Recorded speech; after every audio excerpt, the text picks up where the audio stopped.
Tom Ellis to chat to the mighty Sam Heughan about Outlander, acting, and plenty more besides. The pair are old friends and have a lot in common. They went to the same drama school, now lead two of the biggest shows on TV, and both have graced a square mile cover. So pour yourself a glass of Sam's Sassenach whiskey and enjoy. Hello everyone, I've been given the great privilege to interview my old buddy, Mr. Sam Heughan. How are you, Bed? How are you, mate?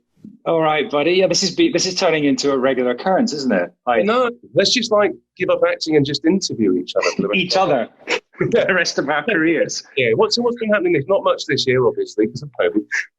How are you, mate? It's really great to see you. You're looking and you, as always, mate. You're looking just as suave yourself. It's been a while. I haven't actually seen you in person for probably, I don't know. I don't even want to guess. Probably a decade, if not longer.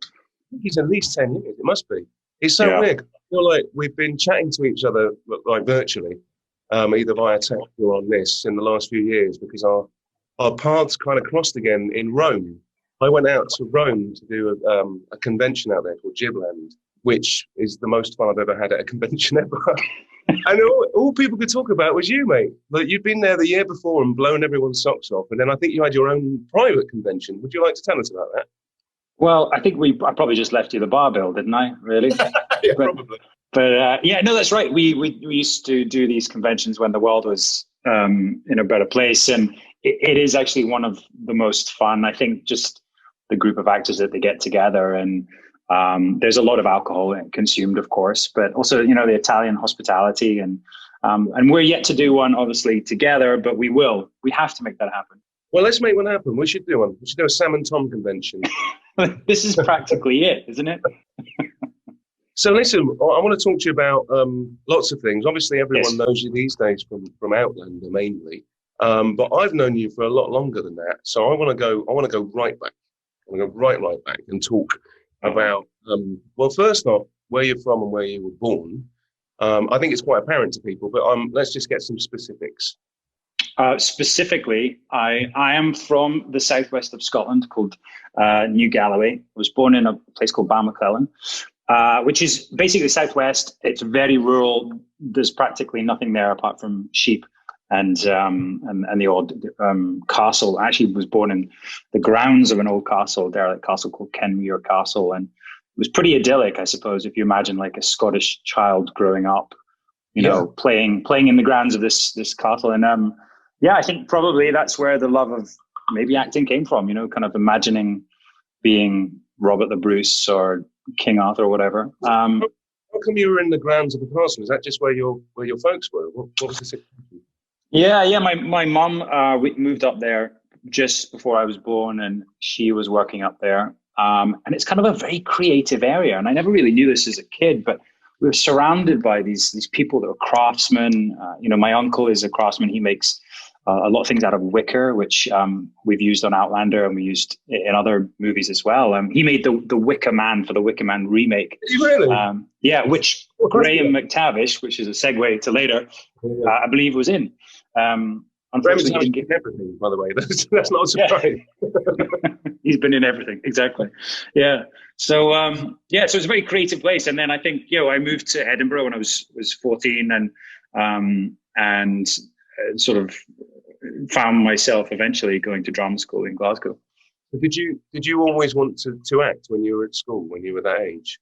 I don't know about you, mate, but I was fascinated by it, but I didn't think I could do it. And I actually, when I was 16, and we get encouraged to go and do work experience, I went to the Traverse Theatre during the festival and worked as a stagehand. And during the Edinburgh Festival, it's a sort of period where hundreds of plays, thousands of plays are being put on all through the day. And Traverse was particularly known for new writing, and they would circulate these plays all day. There'd be like 4 or 5 plays on in the day. And I was one of these stagehands, but I was so obsessed by the actors and not the sort of behind the scenes work that during one of these sort of moving sets, days when I was moving a set, I was staring kind of a bit like a stalker at the actors. And I just dropped a bit of set on the stage manager, and he got taken to hospital. He had the stitches in his hand. So I realized it wasn't really for me, and thought maybe I should go and try and pursue the other side of acting. Oh, cool, man. Well, that's really weird because one of my sort of early memories of you and being friends with you was you did a play at the Traverse. And I think you were probably still a drama student. Were you still at Royal Scottish Academy then?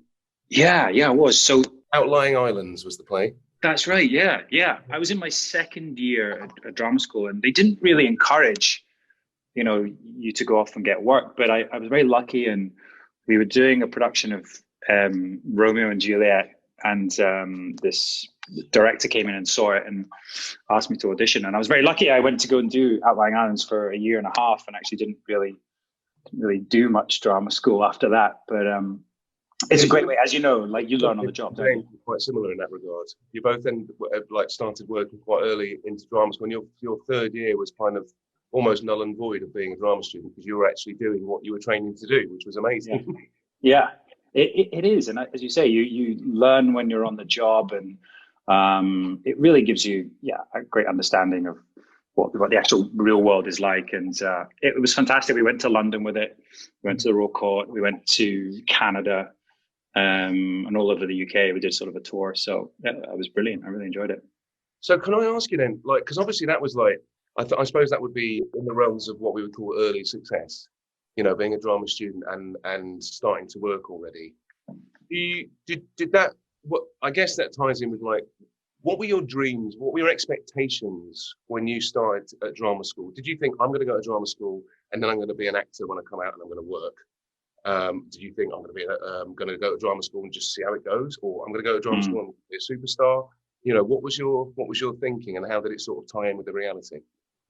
Yeah, I think I grew up going to the Lyceum Theatre and the Traverse, obviously, and I was just obsessed with Scottish theatre, and that for me was it. It's theatre, and so drama school was just trying to learn as much about theatre and who the practitioners were in the UK and in Scotland. But that, in my mind, was what was going to happen. I was going to go out afterwards and hopefully work and be known as a reasonably good actor or reasonably employable actor. And then I guess you start to dream a little bit about, America and American TV shows. I remember me and my flatmates at drama school were obsessed with Band of Brothers, which your sort of mutual friend, James McAvoy, was in, and actually a great number of sort of famous actors now were in that. And for me, sort of being in a TV show like that was kind of a bit of a pipe dream, but it was something that, it was very enticing. But wandering the streets of Glasgow, it didn't really feel like I would ever be in a big TV show. So when do you feel like that happened for you? Because you were doing theatre, and then so after Outlying Islands, did you do some more theatre after that, or did you find yourself doing a TV job? What was the sort of moment that took you onto a TV set for the first time? I after that I moved to London, sort of following in your footsteps, and I did actually. I looked up to you, and I saw you at auditions, and yourself and James McAvoy. I sort of saw you guys getting out there and being successful, and I thought, God, okay, that's the path I want to take, and quickly got cast in a ITV drama called Islands at War, Yet More Islands, and it was quite a big production, and we were over in the Isle of Man, and I remember the first day on set, and I had this big scene with my sort of father. The actor playing my father was James Wilby, so he was quite a big actor at the time, and never been on camera, and I remember it was this big scene, so I'd been reading all books about acting for camera, and the big take came along, my big close up, and I realized that you're not meant to blink, is what I read. So I tried to do this 4-minute take without blinking, and by the end of it, I literally couldn't see because my eyes were streaming, and I was trying to not blink. And the director came up to me, he's Irish director, and he said, "If you blink, it lets me into your soul." And I was like, "Oh, okay, great. So I'm allowed to blink." And then the rest, hopefully, was a lot better. About how to be a better actor. Yeah, day one, acting school, day one. You're allowed to blink. But yeah. On that note, while we're talking about it, do you feel that there is a tangible difference between preparing for doing acting for theatre and doing acting for screen?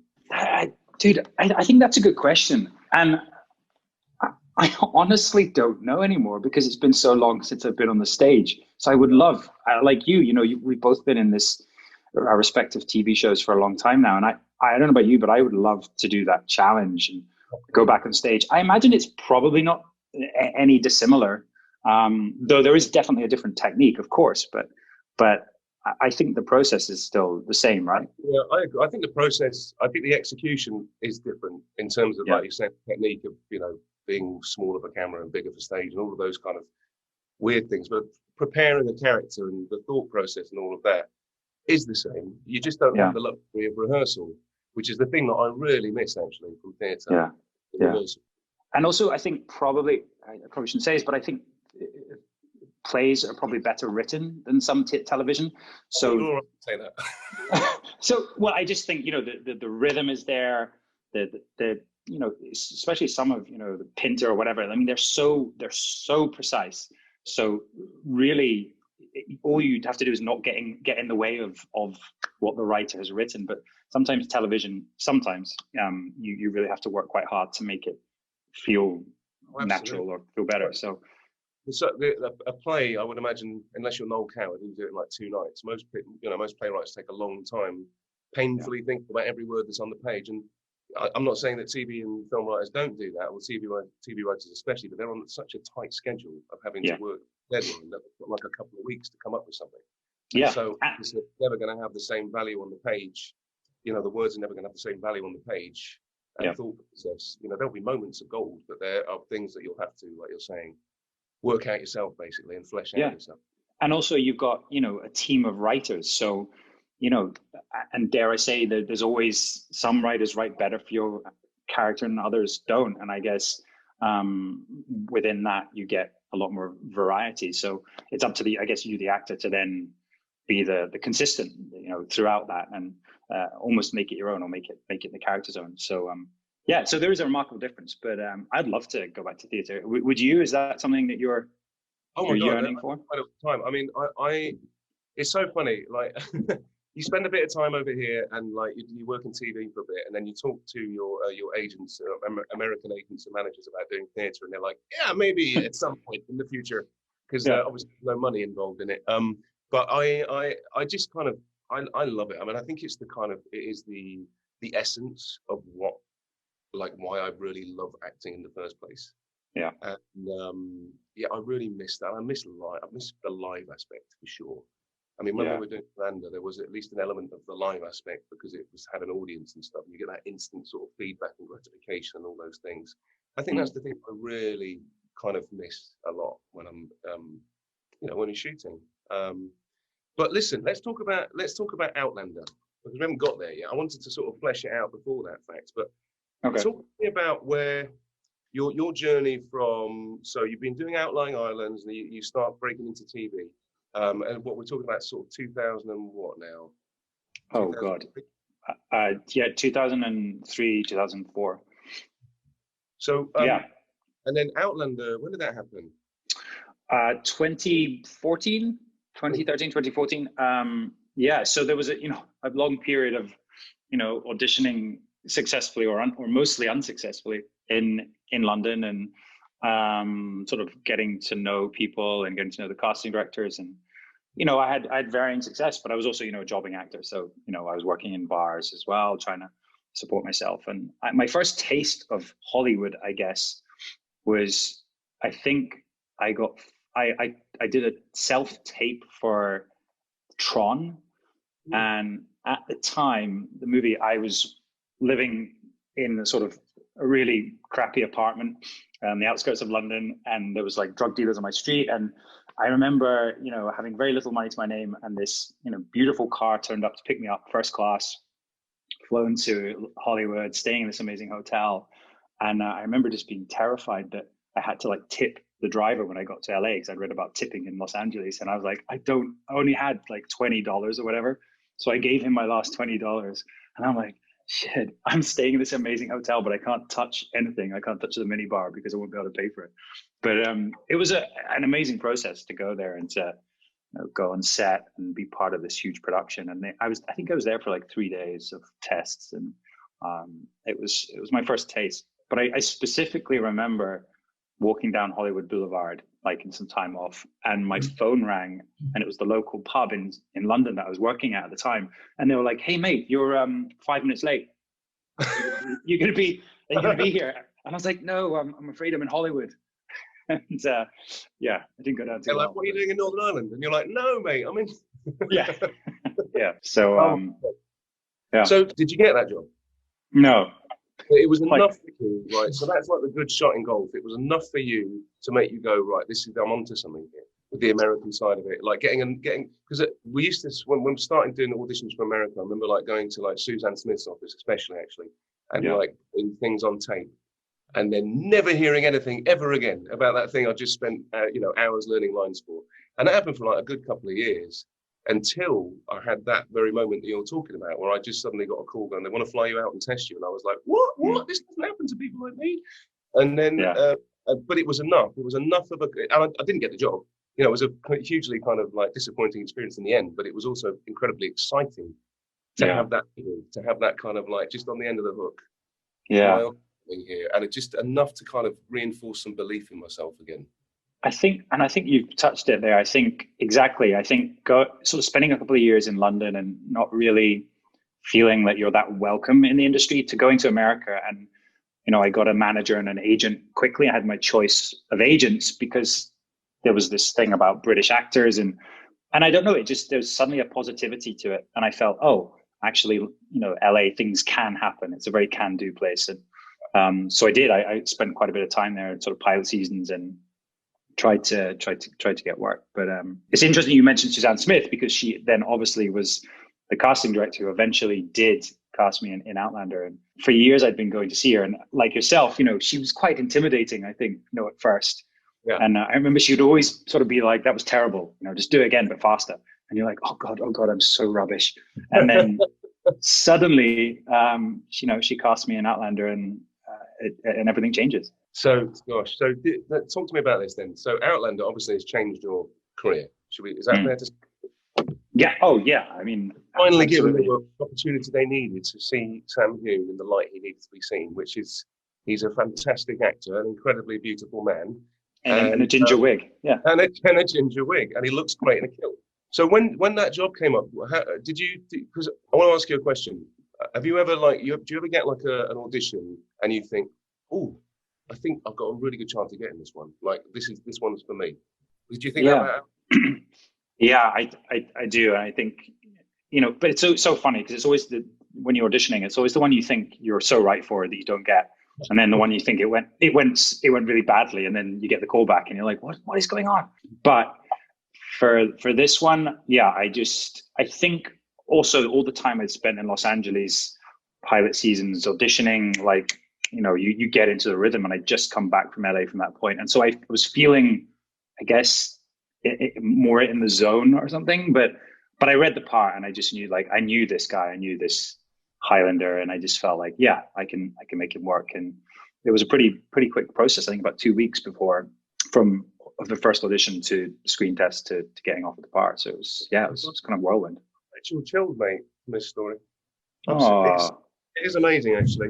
Did you think that Outlander was, because I'm going to let you into a little secret. I also auditioned, not for Jamie Fraser, but I also auditioned for Outlander for Tobias's part, actually. I was just going to say. Yeah, and I remember reading that pilot script thinking, God, this is really good. Love to do it. Oh, wow. And so when it came about, and I saw that you got it, I was like, that's great. Did you think that it had the legs to go as far and be as successful as it is now? Firstly, dude, I'm not sure how I would have felt having you, I don't know, assault me, shall we say. That seems to have been quite tricky. That would have been quite tricky, but I know we would have had a great time. And actually, that you would have been brilliant at that, because Frank is obviously, this, sort of charming, lovable kind of character. And then obviously Blackjack was the other part you would have had to play, is just vile. And I think that was the blur of that role, wasn't it, to play the two different characters, basically. Yeah, it's a great part. And Tobias, of course, does an amazing job. Fantastic. That would have been so different. But yes, I never even imagined. I remember the first day being driven in by my driver, and we're talking. He was like, how long do you think it's going to go for? And I was like, no, just, 2 years max. That'll be it. And, we're now into our eighth year, and we're still going. So what's the plan? Do you think, is this something you want to do for a long time, or do you know when this is finishing? Are you going to spill the beans and let us know? I think I do. I think I know what I can sort of see the direction it's going, and obviously everything has to come to an end.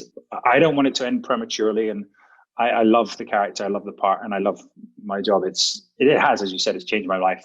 But I'm ready for other things, and I think it's just been perfect. Outlander's given me the opportunity to do other stuff. I've been pretty busy in my time off doing other jobs, and whenever you do those, that's when you realize you're like, oh, I think I can do this. It's okay, because no matter how long you are on a job, you start to think, oh, is this the only thing I can do? And so it's nice. It is nice to sort of stretch yourself in other ways. But Outlander constantly gives us things to play with, and each season there's new challenges. So it's not like a procedural or a show that's very in one place.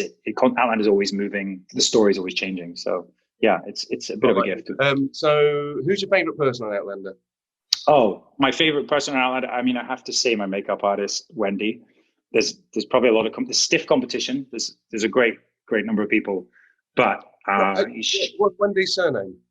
Wendy Kemp Forbes. Oh, okay. Different Wendy. Okay. Different I also Wendy. have a lovely Wendy who's a makeup artist. Okay, so Wendy's your favourite person, but then it looks like that is a group of, like the cast is a group of people who really get on with each other. Yeah. And like you, I'm sure, every show you've been on, you get a really strong bond. And I think we had a really strong bond, especially with the sort of original Highlanders in season 1 and 2, and then they all died. And then we get new people come in and you form a bond, and then they all get killed off. So at the moment, it's practically just myself and Katrina, but we have new people come to Fraser's Ridge now, and it's just so fun. Each actor comes on with their own energy and new life. And it's so important to have, great actors sort of surrounding you. And we really do. We're very lucky. Suzanne Smith does a great job in casting. So we're still waiting for you, though. Well, I'm nearly finished. Yeah. If COVID ever lets us finish this job, then yes, great. Maybe when we're both done, we can work together. Why don't we do an Outlander the musical on stage? Great. Yes, perfect. Yeah, I can't sing, but that's all right. You can sing, and I'll Islands, and we'll do something like that. Yeah. So the nice thing about Outlander for you is it's given you've got like how many months of the year would you say you film an Outlander? I'd say 9 to 10. Is it that many? Yeah. Gosh. Because in the last few years you've managed to do some other jobs as well. You're not just Outlander, which is great. So I've seen that you started to you're breaking into the movie world. Yeah. So talk to me a bit about that. What's your experience has been like? What's like the biggest, craziest movie moment you've had yet? Wow. Yeah. Well, as I said, Outlander gives me opportunity, and so we do about 9-10 months, and then fortunately they need time to write and to prepare for the next season. So we normally get around 6 months off. So that does give me time to fit something else in. And so I've been lucky. I did Bloodshot, Spy Who Dumped Me, a couple of years before, and I just did a couple of things recently. But yeah, I think Bloodshot was probably the craziest, the most sort of Hollywood. Confession, I haven't watched Bloodshot yet, but I have watched the trailer. Now, it looks like one of those movies where you've got to use a lot of your imagination for lots of things that are happening. How was that? Well, actually, having said that, despite being, a big action movie, we were shooting in South Africa, and they made all the sets were just vast and incredible. And a lot of fights, actually, we did. There was a lot of wire work, and so it wasn't so bad. It wasn't literally just green screen the whole time. But yeah, I loved it. I play a bad guy, and I get to kick some ass and punch Vin Diesel in the face. So it's pretty awesome. I didn't punch him in the face, but I'm sure if you had, he probably would have punched you back. Punched me right back, yeah. And I didn't want that. So he's brilliant. Honestly, he's like talking about working with someone who's. Look at him. He's created this huge franchise, several franchises, and the man knows what he's doing. And so it was, to be honest, firstly, it felt like a bit of a time off. Like every movie I've done since Outlander feels easy by comparison to Outlander. It was, Well, just in the Outlander is so all consuming. We work in really difficult conditions, obviously outside a lot in Scotland, which at the moment, it's snow and ice and pretty cold and dark most of the time. And they're long days, really long days. And it's just such a big production. It's unwieldy. So when I go on to these other movies, it just feels easy because it's only 3 or 4 months and you're done, It's all this time. Why are we only shooting 3 pages? Yeah. What? And there's only one script to learn, right? Whereas Outlander, there's 12. You're basically learning practically 6 movies you're shooting back to back. I guess it ties in with that. Like, do you feel a sense of pressure or expectation on your shoulders being the lead of a show like that, compared to like when you go and do a movie? You're saying it doesn't feel like quite so much big hair flying away. I wouldn't say it's as much responsibility, but not the same sense of pressure. It doesn't all land on your shoulders, so to speak. Yeah. I'm not sure how you feel, but I guess leading something is very, very different. Not just you're on set all day, every day, which actually sometimes is a blessing because it means you get in the rhythm and you get a shorthand with the crew very quickly, and you control the pace of things and the energy on set. So that can be very beneficial. But yeah, it is nice to just slip in for a day here and there and then get to go home early. It is quite nice, and you don't have that pressure of having to carry the whole thing. But I just did a romantic comedy recently and was one of the co-leads in that. And again, it felt quite easy compared to Outlander. I think very different world though. Completely different skill, and that for me was challenging. Do you think that maybe means that like you've probably, just because you've been doing it for so long and just how intense it's been for the time you've been shooting it, do you think you'll ever have a job as intense as Outlander? And I mean that in a good way, in that you've kind of like done the hardest work you'll ever have to do. Oh, I don't know. What about you? What do you think? I think for me, for Outlander, yes. I don't think I'll ever have anything as intense again. What about you? What do you think for yours? I can't imagine, certainly on season 5 of Lucifer, because I played 2 characters in it as well. I was just like, I just can't imagine ever having a busier schedule than that, ever. Yeah. I mean, all day for like months and months and months. And yeah. But again, like you, it's kind of a privilege to be on that sort of hamster wheel. Is a bit of a privilege because there are so many people that come in and they feel nervous and the pressure of being on camera, and guest actors that come in all the time, and even regular cast that are in like once a week or a couple of times a week or whatever. They feel like every moment has to count. There's that pressure that comes with it. And when you're always on set and you're just consumed by it, you're just kind of like doing it and living it, and you don't think about those things. And and that is a massive privilege because you'll walk away from this job, walking onto other sets, and feel so much more comfortable than you used to. It's something that I think I was always searching for. I think especially as I was auditioning, that I was always quite nervous and just wanted to be like one of those guys that walk in front of you and they're all just like, "Hey, what's going on?" And they don't care. And I cared so much. I wanted to get this job. I wanted to impress, which puts so much pressure on you. And I think it's the same, as you said, on going into other jobs now. I feel like there's a confidence and there's an ease, and I still get nervous on starting a new job, but it now is like, okay, I've done this. I know what I'm doing. And very quickly you fall into, the pattern of the work schedule of the day. And so again, that's what Outlander's given me. It's given this confidence, which is fantastic.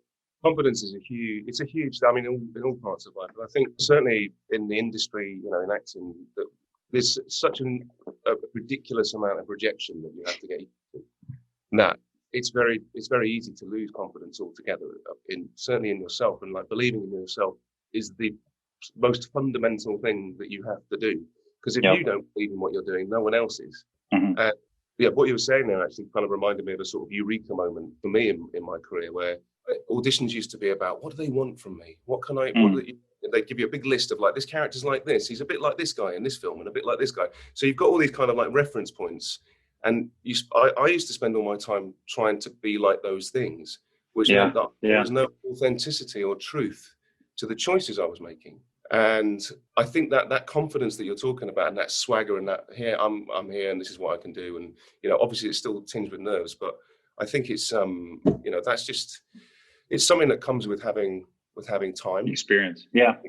And I guess it's like giving them what they think they have this whole list of like what they want to find or what they want to see, but it's because they haven't got it yet. So you go in and just be yourself, and then they go, that's what you're looking for, guys, is me, by the way. Yeah. Yeah. And that's the other thing that I want to talk to you about, because like that sounds like an arrogant comment, and I don't mean it to sound arrogant. I mean it to sound like you have to have an element of self-belief, like a sportsman does, like a boxer does, when they go, I'm going to win, I'm going to take him down. Because if they don't think that, then there's no chance. So you kind of have to have that belief, and that isn't a very British quality. Yeah, and actually, interestingly, I'd like to question you on that. Is also, it's not just obviously on set, but it's also something I was never used to or had never experienced, is kind of the celebrity of it, especially in America. You're expected also to appear on TV shows or talk shows, or be photographed outdoors and whatever. And with that you need a confidence. You need to be like, there needs to be an ownership of it. And for me, also, that was always slightly concerning, because I was used to, like, I didn't want the spotlight to be on me as the person. I wanted the spotlight to be on the work. And so therefore you get into this weird situation where you're kind of promoting yourself as an actor, but also the character. And yeah, it's just a new thing. I mean, you must have. It's a strange headspace, because like, I think that, culturally, we don't want to be seen ever as arrogant or big-headed, right? As British actors, you don't ever want to be seen as that. And, to talk yourself up and stuff, you don't want to do that either. But you want to kind of let your work do the talking. But coming out to the States, you have to kind of like, you have to bang your own drum, basically. Yeah. And that, that was a mental shift for me, where I was like, I felt a bit of a fraud, to be honest, when I first started coming out here, going, and I had to get rid of the sort of slightly apologetic side of things and just go, I've been in this show and it was a real success on the BBC, and I feel like I've got more to offer, so that's why I've come out here. And I can do this part for you or that part for you. That's the kind of headspace you have to be in, and it's so alien. Yeah, right. That's British folk who are like, I'm terribly sorry. That's the first thing we do, is apologize. Exactly. But I think I still feel that. I, especially in interviews and things, I'd rather not. I'd rather sit back and like listen or watch, rather than be the one that sort of gets up in front and sort of starts to sort of, I don't know, talk about your merits or how good you've been in something. So it is a strange one, and I guess it's also like some people deal with it differently. I looked at someone like Matt Damon, or who was very, very private, or there are other people who are just kind of out there. So it is an interesting path that we have to sort of lead in Hollywood and in that world. Well, the nice thing is that, like, you were and always have been a very lovely and kind and. I'll pay you later. And all the nice qualities that people like in people that you don't always see in this industry. But you've led a very, very hugely successful show for 8 years now, and you're still that same person, which is. Well, I mean, you don't know about all the dead bodies I have got piled up behind me, but no, I think so highly of you, and I think that's a huge testament, mate. Well, likewise, mate. I think I think you can't now. I might be wrong, but I feel that you can't be a successful or lead a show for this long and be an asshole. Maybe I am an asshole, though. When they say you can't see the asshole in the room, you are. Things you can't, because it has been done many, many times. For sure, yeah. But I think maybe people now, I don't know, maybe they talk more, or people aren't quite as scared to speak up when they're feeling uncomfortable by what someone's doing, or the way that someone's behaving, for sure. But there's, unfortunately, culturally, there's also kind of a lot of, over the years, been people who just feel like they can't speak up because this, a star is a star and we're all the underlings, and I don't think that's very fair either. Yeah, absolutely. Do you think the reason that you've maintained your sort of groundedness is because of the experiences you had leading up to getting your big break? Yes, I think probably. Yeah, I think, to be honest, I struggled. I mean, the first sort of quarter or half of my career so far, I worked occasionally, sometimes successfully, sometimes not. And I think, it was like, I remember just before I got Outlander, I'd been in America. I'd played Batman in this like arena show that went all around the world. I earned some good money on that. Spent a lot of time in LA getting close on stuff, but came back to the UK and I didn't have any money to show for it on any job. And I remember I had to sign on again or look for another bar job. And I was 34. And I just thought, can I keep doing this? Is this really sustainable? And I did start to think, okay, I'm going to have to put a sort of time cap on this and then really rethink everything. And at that point, I auditioned for Outlander and my life changed. So, but I think it has grounded me. I'm very thankful for what it's done. And I can see, my life could have been something completely different. So, I do feel very fortunate. Imagine if Outlander had been like your first or second job out of drama school. Wow. Can you imagine having that kind of like sense of pressure and expectation on your shoulders at that age and what that might do to someone's psyche? Yeah. I would have been awful. I would have been such a megalomaniac. I would have just, I think then leaving it, if I'd had that success early on and then, come out of it just knowing success, that the fall would have been even bigger, I think I'm ready for anything, I think it certainly has made me more resilient, I think. Well, the other thing that's made you incredibly resilient, of course, is your physique, Mr. Heughan. My physique. And your love of exercise and walking and being outdoors. So, right. Talk to me a bit about that, and talk to me a bit about your charity, Peak Challenge. Oh, well, that's kind of you, mate. Yeah, and coming from you, it's good to hear because I've seen your videos on Instagram. You're pumping iron. You're doing the full Arnold. Yeah. But it's something that I've always had and something I've always enjoyed. Yeah, and my Peak Challenge, which is my charity fundraiser, which actually 2021 program starts tomorrow, February the 1st. People watch this and they want to do my Peak Challenge. Tell me about it. So basically, it's an online fitness program. But whilst you're helping yourself, you're helping other people. So 50% of all the profit goes to charities, our chosen charities. And at the moment, we have, I think, about 5. We've raised over $5.5 million now for our charities. And we have, I think, around 14,000 members at the moment all around the world. And every day you get a particular workout, and it's in a series. You get a support group. There's a sort of community group online. There's, a meal plan. There's exercise plans and guides. And each day you get this video, and it sort of takes you through this whole thing. And people, it's incredible because all these peakers, as we call them, all our members, they've created their own communities. We have ambassador groups from different countries. They've made friends. They've found confidence. They've lost weight. They've basically changed their health. And I think it's really important that people take control of that, but also do it whilst helping other people. So it's been really fun. Yeah, I share an equal. It's funny, my wife doesn't, but I love walking. Like as a kid, that was my holidays. I didn't get on an airplane until I was 21. By the way, we used to tow a caravan around the UK or across Europe, and then we'd go walking. We'd go on walks with my dad, and I love the outdoors and doing all that sort of stuff. So I'd love to go on a hike with you one day, somewhere in Scotland. Let's do it. I'd rather do it in Los Angeles where it's warmer, but. Yeah, we could do it in LA. It's a bit dry and crispy here. I mean, something about Scotland I just find incredibly romantic. Yeah. I don't want romance with you, Sam, but like the romantic notion of walking in the hills with you. Yeah.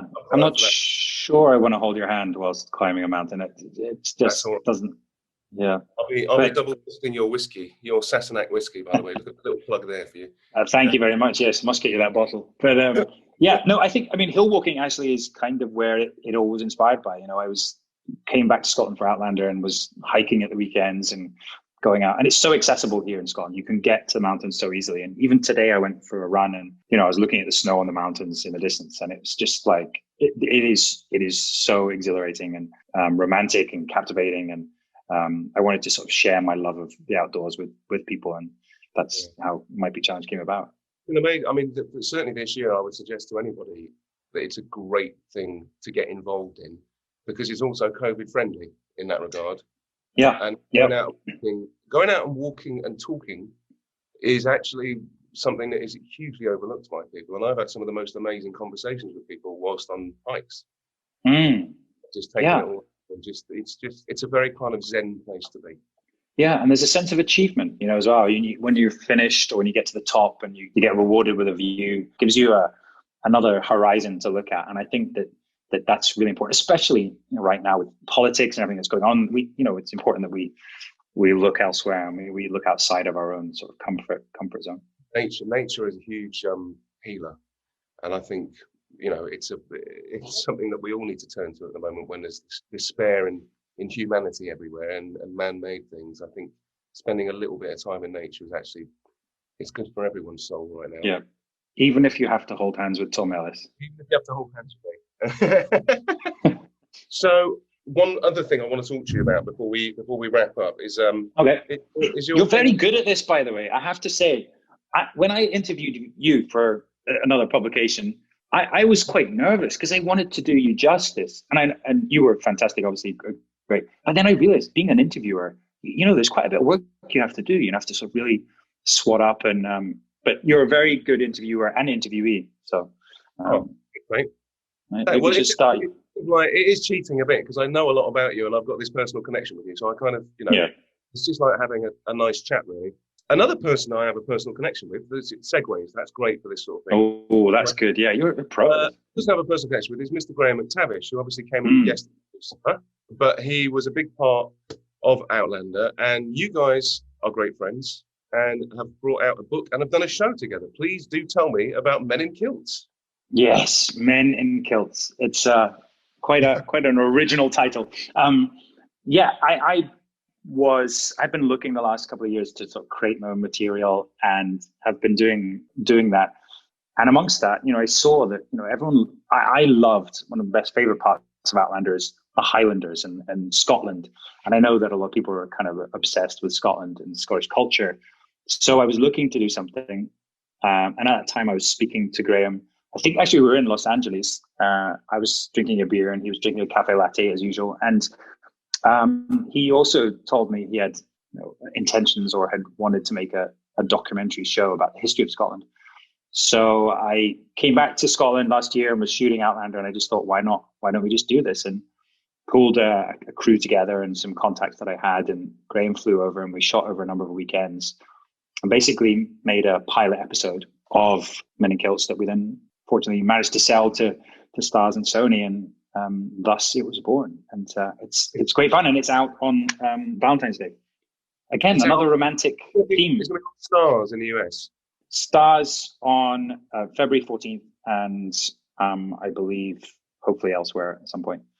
Fantastic. But the book is also available, and the book is basically the story of the original road trip we went on when shooting the pilot. And it's probably a lot more in depth than maybe the show is. We go into a lot more of the history, but also, I guess, more about ourselves as actors and the anecdotes from working on Outlander, but also other things, and also our personal relationship. And it really is a slightly dysfunctional relationship. We do bicker quite a lot, but I think that's the joy, and I think hopefully people will enjoy that. Yeah, I mean, Graham's so much company, and he's got so many stories. Oh, he has stories. Yeah. And also, love his Sylvester Stallone impression as well. It's very funny. Yeah. Oh, well, part of Men in Kilts, there's a whole segment of Graham's impressions, which are endless, and I had to listen to them every single day. So, but he's Graham plays all these characters who are quite, I'd say, masculine, quite aggressive. He's quite a character. He's well built. But in real life, Graham is a total teddy bear and extremely nervous around dangerous things. So that was kind of the joy of Men in Kilts as well, as getting him to do things that he didn't want to do. Oh, go on, give me one thing that he didn't. Is he like scared of heights and stuff like that? Oh yeah, he's terrified of heights. So I got him to abseil. He would refuse point blank to get in a kayak with me, despite trying to bribe him in every way. I got him on a tandem bicycle, but he complained about that incessantly. There's a number of other things. A kind of near-death experience on a motorbike, but we'll leave that for another time. Come with a rating, because I can think that Graham's language probably gets quite colourful when he's scared. Yeah. We're actually in the edit. I was like, can we keep this? But apparently it's going to be aired at a certain time and on Star, so it's okay. But it's a lot of fun. Every episode features a different theme. So there's song and dance, there's food and drink, there's clans and tartans, there's natural beauty, and we're driving around Scotland in this camper van that I decked out with lots of kitsch Scottish memorabilia. And it's great fun, great banter. So what do you think it is about Scotland that people just like? I feel like there's I wouldn't say overly romanticised version, but I think there's a lot of people who've never been to Scotland who have this idea of what Scotland is. What do you think it is about Scotland that people are sort of drawn to?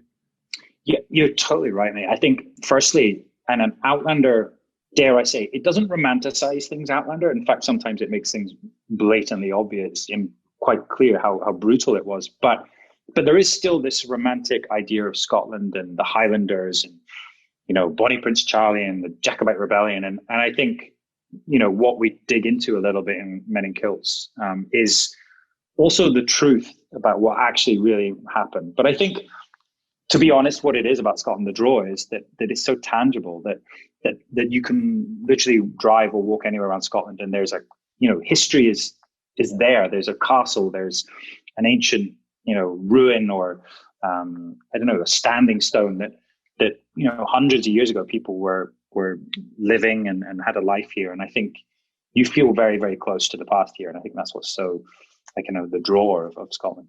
It is amazing, isn't it? I remember taking my my American wife to Edinburgh for the first time. And not only was that her first time in Edinburgh, she's a huge Harry Potter fan. So, like, oh, wow. Coming on the train to Edinburgh is like the closest experience you have to arriving at Hogwarts that there is in the real world.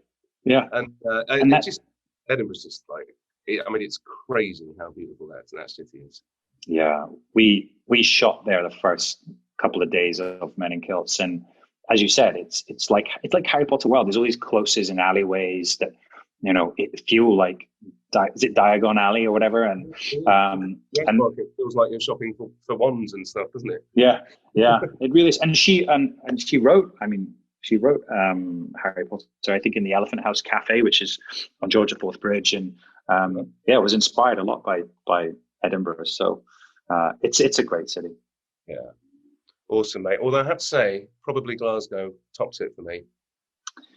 I had three of the best years of my life in Glasgow. I absolutely love the city. Yeah. There's this for people outside that don't know, there's this, you know, I guess rivalry between Edinburgh and Glasgow, the two big cities in the Central Belt. And I'm an Edinburgher, I guess we call them. I'm from there. You know, I lived there when I was a teenager. But having said that, I think I'm now a Ouija. I love Glasgow. I have lived here now almost 10 years. And it's just such a great city. And they like salt and vinegar on their chips, whereas Edinburgh like salt and sauce. And I don't know. I don't know if it's right. Sauce? What's that all about? No, I just don't know. Yeah, it's like a vinegar brown sauce mix that you get in the chip shops in Edinburgh. I don't know. It's either your thing or it's not. Is Trader Joe's still there? The bar we used to drink at around the corner from college. So the bar that used to be around the corner from our drama school, which is next to the Theatre Royal, the bar is still there. It's not called Trader Joe's, but it's something else. But I walked past there the other day and had this vivid recollection of one of my good friends at drama school. We were all in there on a Friday night, you know, drinking cheap beer, and he decided he'd sort of put on a show for us. And he went outside and ran up the street and pretended he was jogging and sort of jogged up to the Theatre Royal and ran into one of the lampposts there as people were coming out of the Theatre Royal. And then there was this big hubbub where they thought he'd knocked himself out and he was acting. But it was... Oh, drama students. Oh, drama students.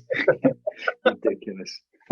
Well, listen, it's been an absolute pleasure talking to you again. You too, mate. Yeah, absolutely. I'm hoping to be in the UK later this year. So, are you? Great. When do you guys wrap? Sometime this year. I hope.